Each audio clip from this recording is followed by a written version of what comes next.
What never ceases to amaze me are the types of experiences games can pull off with a minimalistic approach, and minimalism can be expressed in many ways. The look of a game can be minimal, yet possess a captivating quality through its world's simplistic charm, design, or atmosphere, like in Downwell.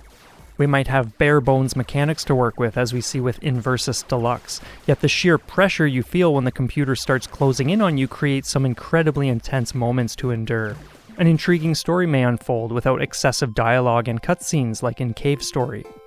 But what I find truly impressive and creative is when a minimalistic approach is used to create a mood that permeates the entire experience, seemingly plunging you into that world with no way out unless you see things through to the end. In today's video, we will explore one such experience in a game called Overwhelm. I'll introduce you to the world, its denizens, and your role in this harsh and overwhelming environment. We'll cover the established ecosystem and how these cave-dwelling creatures use their interconnectedness to your disadvantage. Lastly, I'll share how the game masterfully exudes minimalistic horror by implementing simple yet clever psychological tricks and other design choices throughout the journey. Near the end, I'll also show a clip of me streaming the game in the past when I was genuinely caught off guard by something. This is a common occurrence for many people. At one point, I showed the developer the clip, and he admitted that he had plenty of those moments as well. While I maintain Shmupptopia as a family-friendly channel, the clip does include a word starting with SH. So if you have young ones enjoying the video with you like I often do when listening to my fellow players, you'll know what's to come when the transition screen appears. I trust you will enjoy the video. When I first saw Overwhelm, I was immediately sold on the game. There wasn't much to go off, but the idea of there being a hive that had to be penetrated by a lone knight sent in to exterminate monsters was both exciting and delightfully horrifying. Considering the game's 2D environment and emphasis on horror, I was especially intrigued to see how this would play out. One of the key selling points for me was that the monsters get stronger as you progress, but you don't. What tricks would the game throw at me? How difficult would it be to navigate this subterranean network? Would I make it out alive or be claimed by what roams around in the darkness? For me, there was only one way to find out.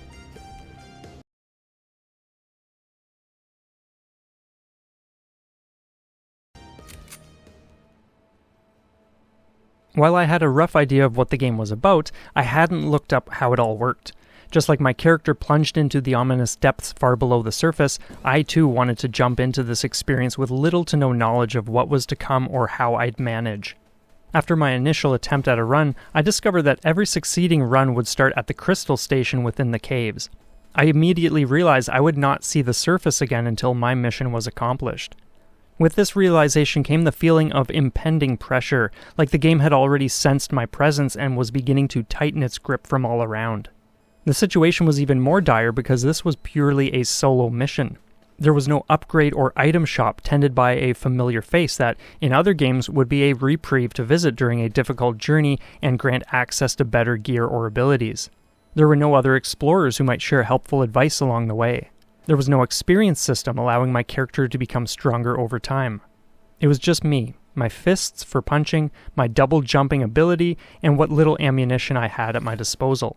With that, I set out once again, this time taking greater care during my exploration. With each run, I learned more about my surroundings and the insidious nature of the hive. At the beginning of each session, enemies were primitive in their abilities and behavior. Bird or insect-like creatures would flutter about, and while they were still something to keep an eye on since they would gradually approach, their aggression was subtle. On the other hand, these scorpion-like creatures, or crawlers, would take more initiative, often closing in on me once they had been alerted to my immediate presence. But even here, they felt like another factor to remain aware of, not something to exercise extreme caution around.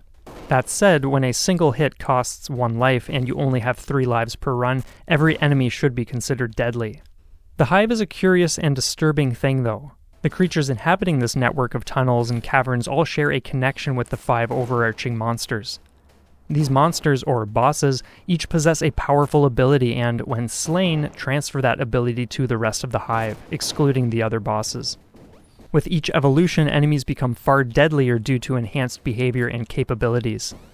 Furthermore, each boss will drop a large crystal upon dying, which must be transported back to the crystal station. We'll talk more about this later. Let's look at how these changes enhance the creatures and complicate matters for those who venture into the unforgiving depths of the Hive.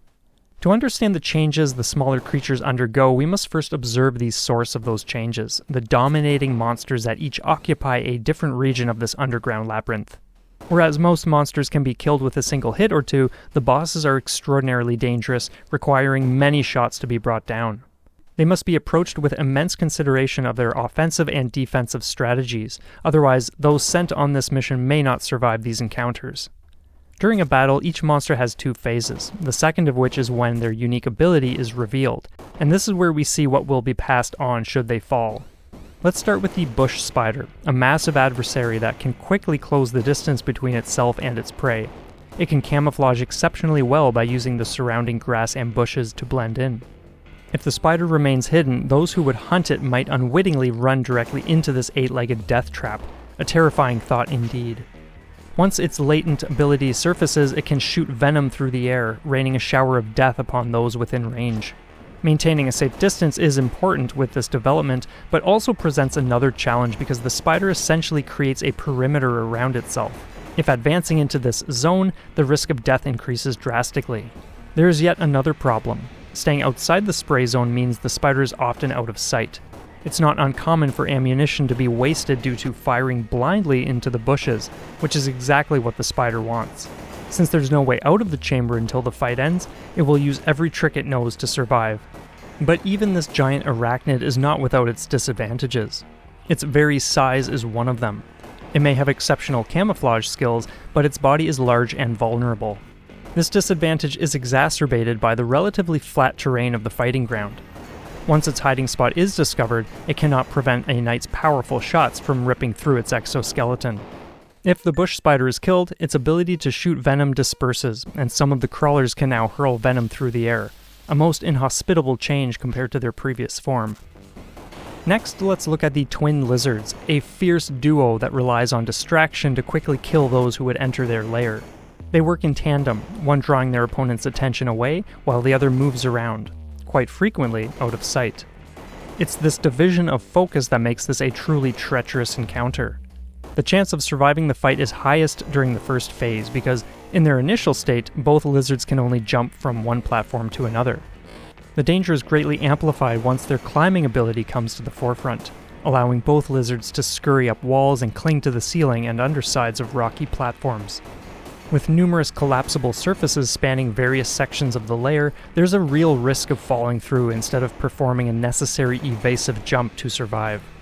The lizards themselves may even crash through these surfaces, catching a knight off guard during the frantic commotion within the chamber. But while they depend on breaking their target's focus, their reptilian brains occasionally work against them without meaning to. Every so often, one or both of the lizards will become motionless for a short period, perhaps to process new information or communicate with each other. During these times, they leave themselves open to consecutive attacks should a knight take advantage of the opportunity. If both reptilian creatures are slain, the Hive gains the ability to climb walls and ceilings. This expansion to their mobility will often pose a severe threat, demanding strict attention. Considering how cramped some of the dark passageways are, this development is genuinely a horrific twist. Let's continue by examining the kraken. This aquatic monstrosity is incredibly menacing as it can quickly surround its prey using its long tentacles. Those trapped on a small chunk of cave rock may plunge into the perilous waters in a desperate attempt to escape, only to realize with greater certainty that the watery depths are the kraken's domain and where it is most efficient at killing. A knight may also feel compelled to fire shots into the water to damage the ferocious beast bit by bit. This typically needs to be done by jumping out and over the water to fire down, since the kraken remains hidden and protected beneath the rock. But the kraken is counting on this, for a foolish soul to willingly leap away from safety and perhaps fall into its waiting grasp. Like the bush spider fight, this strategy of firing shots that are not guaranteed to hit the target can sometimes lead to more wasted ammunition than anything else, rendering the journey back to the crystal station more risky with only a handful of rounds to last the trek. Once the kraken's unique ability rises to the surface, those locked in this cavern of doom with it will witness the power of biological propulsion. This immense creature can now launch itself up and out of the water, forcing those who seek refuge on the rock formations to scramble into the dark and cold abyss. Perhaps this was the monster's plan all along. Either way, this ordeal is truly the stuff of nightmares. Despite its horrifying ability, there are times when the Kraken struggles to work its way between the rocks, granting a brief window of opportunity to fire upon it more. If the Kraken is defeated, the transferred propulsion gives some of the slow-moving jellyfish the ability to race through the waters fiendishly, rapidly closing in on those who linger below the surface. Next, we'll dig into the tunnel worm, a giant excavating behemoth that patrols the deepest region of the cave network.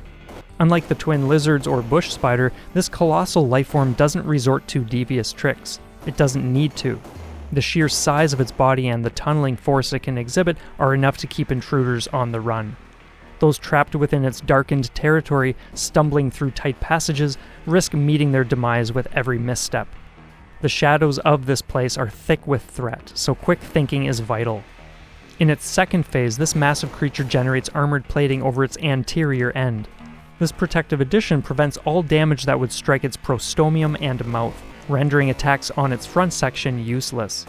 However, the tunneling beast, while immensely powerful, can still be outsmarted. A knight can trail behind, continually firing upon its tail or take shots at its side when the worm moves through a tight passage. If the tunnel worm is exterminated, the shield ability disperses.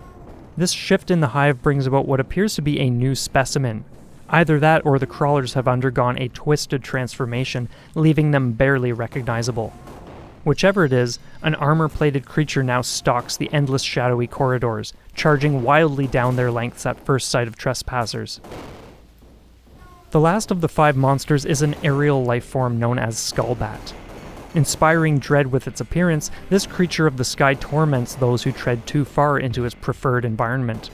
This large, winged enemy flies toward its prey without rest, periodically cloaking itself in impenetrable darkness, making it so that shots fired simply bounce off of its exterior. Once the first phase has been completed, Skullbat transforms, losing its 2 bat-like wings and growing 4 back, as one might see on a dragonfly. This flying specter now moves faster and more aggressively. It makes a stomach-turning buzzing sound that warns of a grisly demise. It also maintains the ability to cloak itself in protective shadows. While this abomination poses a significant threat to those who confront it, the creature is predictable to some degree, and this is where a knight will find luring the monster back and forth a fairly reliable strategy. Once this winged demon perishes, the Hive collects its ability of fast flight, bestowing an aggressive temperament upon some of the smaller airborne monsters. This change starkly contrasts their previous behavior of flitting about as if almost benign. An insatiable thirst for blood now stirs within them. Once all 5 cave-dwelling monsters are defeated, the 5th and final crystal can join the others. But before we get into what happens then, let's first explore how horror has been woven throughout the setting, atmosphere, and overall experience with simple yet potent touches here and there. So far, I've hinted at how this game delivers exceptional horror with simple ideas, like how the Kraken encourages its opponent to jump out and over the water to fire shots, or how it takes away the sense of safety from the rocky islands once its propulsion ability surfaces. But other than a few things mentioned, I've saved many of the design choices and horror highlights for this part of the video specifically. If you thought things sounded intense enough leading up to this point, you're in for one twist after another as we cover additional factors that feed into the horror atmosphere. First, let's look more closely at the lives you have to work with during each run. Earlier I said you have 3 lives, but I didn't mention that when you lose your first life, a black shroud appears around the edges of the screen, creating a ring that entirely blocks a portion of your visible surroundings. If a second life is lost, that darkness encroaches further, as if choking the player's chances when things are already looking grim. This is an incredible implementation because once you lose your first life, it's as though the game senses this weakness and begins closing in on you for the kill. A crawler on the verge of lunging, which normally you might have easily spotted in advance, could fly out of the darkness without warning. This is a terrifying thought when you are already on edge, and the pressure continues to compound if you have 1 life remaining. With visibility so choked, every interaction with even the simplest creature can push you closer and closer to the edge of your seat. Furthermore, if you lose a life while carrying a crystal back to the station, the crystal will be dropped, and you'll need to recover it before continuing. This can sometimes lead to situations that only complicate things further. One exciting addition, however, is that when you first claim a crystal from a boss or make it back to the station with it in hand, any layers of the shroud will completely vanish, giving you a fresh start. It's one of the few instances where the game grants you a mental reprieve. On the topic of visibility, the already frantic boss fights all possess a trick that I'll share now. During each encounter, there are times when the boss or bosses will flash out of sight and then back again, almost like there are two layers of reality and it's switching between them. In one, a boss might be directly in front of you while you're firing at it, only for it to vanish, leaving you scrambling to find out where it is. So when you think about the twin lizards racing around or tunnel worm tearing through the passageways, this trick the game plays can have bosses appear from where you least expect. If you're down a life or two, then the effect of the shroud leaves you little to no room to work with when a boss does finally come into view. I couldn't tell you how many times I've scrambled backward away from tunnel worm at the last second while firing wildly. While the smaller monsters can't flash in and out of sight, they still do a great job of keeping the player paranoid. Their often sporadic behavior makes it tricky to gauge whether a monster will come toward you or do something else. This can freeze you in position while you assess whether it's worth advancing or if retreating is the better choice. Sometimes jumping up onto something to get a better shot will result in you colliding with a crawler that just happened to jump as well. It's moments like these that really push the stress factor, especially in the mines where visibility is already reduced, whether you've lost lives or not. And that brings me to my next point, which is simply the unknown. There will be countless times when you need to slide down a shaft or drop into a small trench without knowing what lurks just below. You may occasionally hear monsters making sounds and know something is nearby, but is it where you will land or somewhere else? How long do you give this thought before making a choice? Other times you might see that a creature is hiding in a place you can't access, and sometimes just knowing it's there can prevent you from advancing too hastily. They can also sometimes crawl through cracks you didn't think they'd fit through, which has surprised me more than once. Another excellent and simple design choice is how you need to break each crystal out of the case before the boss emerges. In a twisted way, you create the opportunities for these monsters to potentially kill you. During the video, I mentioned things like fighting in overly cramped spaces or having limited ammunition when you need to make it somewhere without dying. These types of things are standard in many games, but in Overwhelm specifically, there's an extra layer of impending doom, given the unique circumstances and countless ways the game gradually tightens its grip around you. If you mess up in a tight passage in another game, it's unlikely that passage will be different when you get to it again. However, Overwhelm doesn't extend any luxuries in this regard. If you mess up, you don't get another crack at the same thing. You get a more risky version due to the growing shroud, and, in general, must play better to survive. The next way Overwhelm's design reveals its mastery is through the skillful use of environmental conditions and sounds. This is very interesting to me. In the area leading up to Skullbat's lair, you are exposed to strong wind.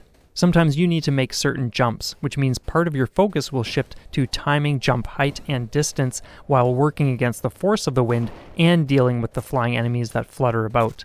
Sometimes there will be one in the air directly above you. If you jump up, you may lose a life over something silly and relatively non-threatening compared to almost everything else.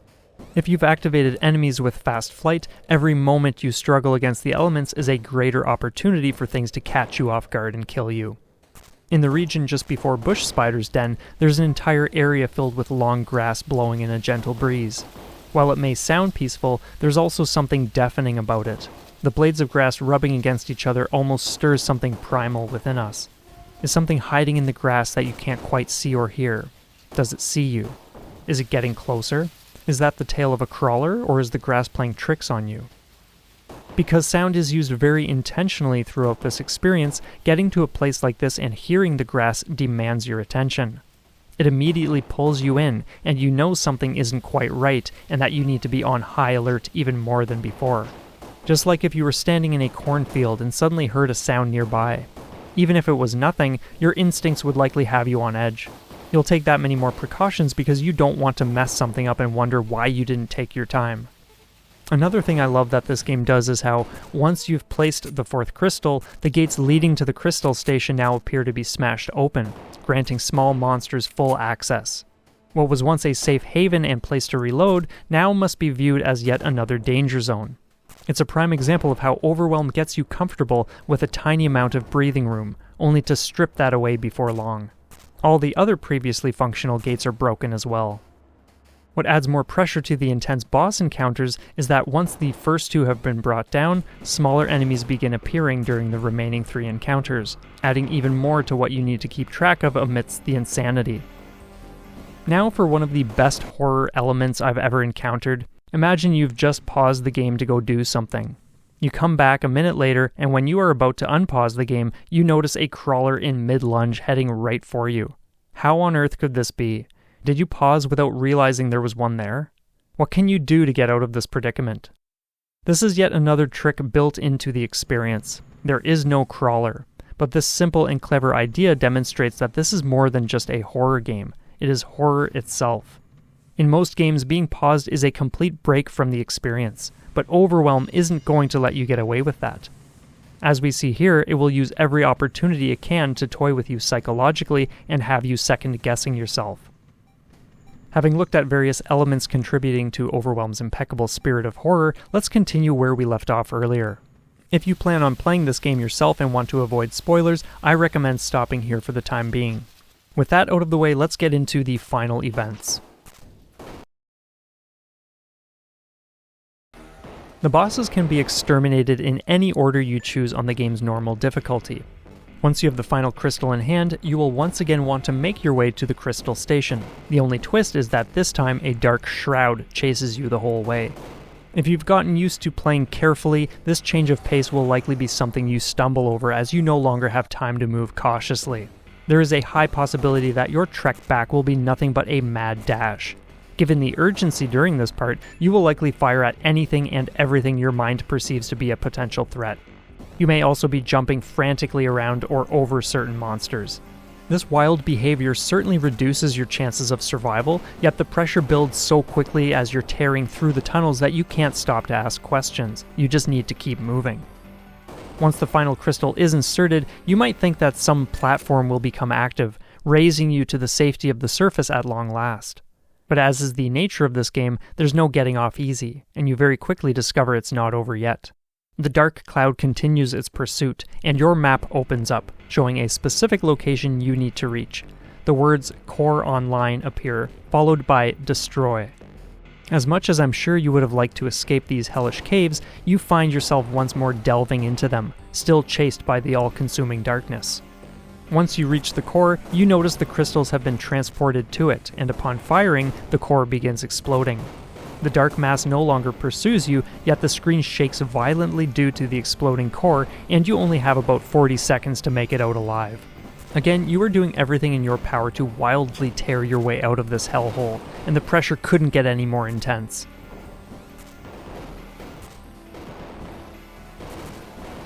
When you return to the crystal station, a strong air current blows up the shaft, which is your ticket.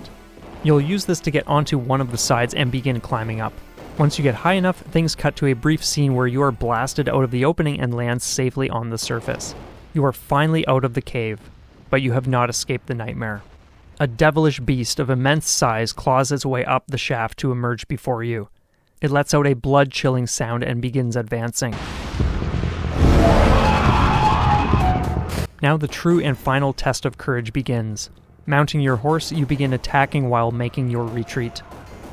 After running for a while and filling the boss with bullets, you'll hear that familiar explosion sound, signaling the boss's death, and relief will certainly wash over you, until we see the words, life form evolving. This great and terrible creature has numerous phases, some of which give an obvious indication that these are aspects of the initial 5 bosses surfacing in this new body. After a lengthy battle chase, the head of the flying monster is blown off, and the body comes to a resting position on the ground. It now understands that the form it needs is your own, and a small figure resembling you emerges from the corpse. It slowly begins raising its gun, but ideally, you don't hesitate to fire a shot and kill it. With the body now motionless on the ground, the white remnants disperse. The entire final sequence is an incredible turn of events I never saw coming when I first played the game. It's a perfect way to subject the player to the horror experience from start to finish. The game never tells us the journey will be wrapped up once we return with the 5th crystal. Yet by the time you make it back with it in hand, your nerves are likely so shot from the ordeal you just want even a sliver of light from the surface to shine down, as if the illumination could represent your way out of this nightmare. But of course, the mission had to be completed first. Overwhelm never ceases to amaze me with its simplicity and brilliance. The sheer terror and pressure it funnels into this journey through its minimal pixel art, mechanics, and overall design is nothing short of amazing. We're given so little to work with, yet it's all we need because through all of this pressure, we ourselves begin to transform, evolving just like the Hive.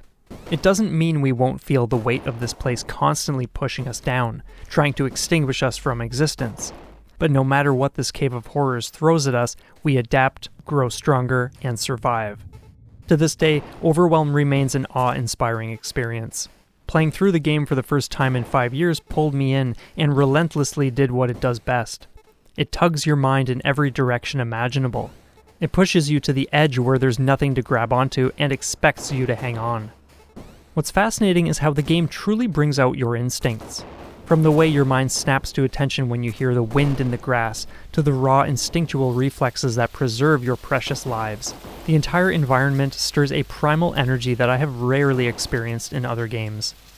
I couldn't tell you how many times I was focused entirely on an enemy in front of me, only to notice something move behind me. I kill the first thing, whirl around, aim, and fire. All these tiny actions happen in the blink of an eye, and while there is certainly some conscious involvement, you can tell that the animal within you is doing its part to keep you alive. And that's a huge part of what I love about Overwhelm. It's a special breed that demands you do more than just play a game. In a way, you really do live this experience. But for now, it's time to rest. There's no telling when we'll be called upon next. Because let's not forget, there is a Hive. There is always a Hive, clawing at us like a wildfire. Thank you for watching. Careful. Okay, let's just get out of here.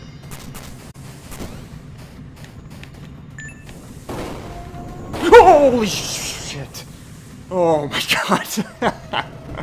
Okay, this is our last...